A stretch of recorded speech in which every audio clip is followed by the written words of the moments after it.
Hasira zitaenda kwa chama. Sasa sisi kama chama, watumishi wazembe hatutawavumilia. Mradi wa upanuzi wa kiwanja cha ndege cha Shinyanga unaotekelezwa na serikali kwa gharama ya zaidi ya shilingi bilioni 44 umefikia asilimia 94.7 ya utekelezaji, huku tayari ukiwa katika hatua ya majaribio ambapo hadi sasa ndege 3 zimefanikiwa kutua katika uwanja huo. Mradi huo unatarajiwa kukamilika ifikapo tarehe 30 Aprili mwaka huu na unatarajiwa kuwa kichocheo cha kukuza fursa mbalimbali za kiuchumi ikiwemo biashara, uwekezaji na utalii katika mikoa ya Kanda ya Ziwa na taifa kwa ujumla. Akiwa katika siku ya 3 ya ziara yake mkoani Shinyanga, Katibu wa NEC Itikadi, Uenezi na Mafunzo wa CCM Kenan Kihongosi ametembelea na kukagua mradi huo na kueleza kuridhishwa na kasi ya utekelezaji wake. Amesema hatua kubwa ya ujenzi tayari imefikiwa, hususan katika ujenzi wa majengo ya barabara ya kurushia na kutua ndege, huku akiwasisitiza wakandarasi kukamilisha sehemu iliyobaki ili huduma za usafiri wa anga zianze kutolewa kwa wananchi haraka iwezekanavyo.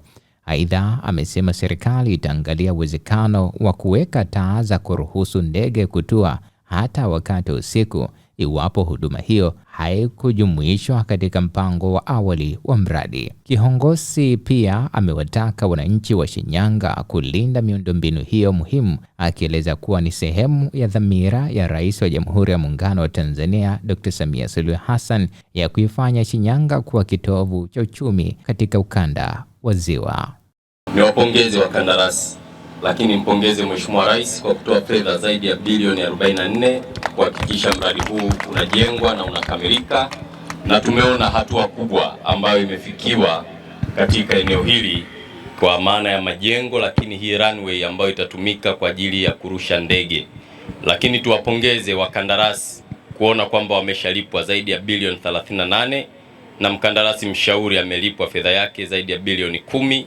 Kazi iliyobaki hizo asilimia kama 6 niombe zikamilike kwa wakati ili huduma zianze kutolewa.